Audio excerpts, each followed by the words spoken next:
भर में बढ़ती हुई माहौलियाती आलूदगी और आए रोज पेट्रोल की कीमतों में इजाफे के पेश नज़र कबीरवाला में इंजीनियरिंग फाइनल के तालिब इल्म अहमद कसवर ने पेट्रोल और गैस के बगैर हवा के प्रेशर पर चलने वाली मोटरसाइकिल का कामयाब तजर्बा करके टेक्नोलॉजी की दुनिया को नई राह दिखा दी।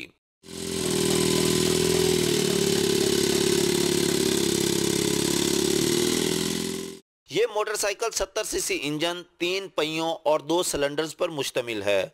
सिलेंडर्स में हवा जमा करके बतौर ईंधन इस्तेमाल की जाती है।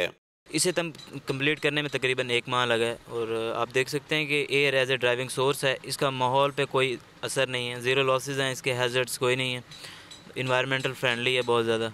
अहमद कसवर का कहना है कि एयर मोटरसाइकिल में मजीद बेहतरी लाने के लिए अभी गुंजाइश बाकी है। ताहम इब्तदाई तौर पर सेल्फ स्टार्ट इस इंजन ने तवक्कुआत के ऐन मुताबिक काम किया है और ऐसे इंजन बनाकर पेट्रोल की बचत के साथ साथ माहौलियाती आलूदगी में भी कमी लाई जा सकती है।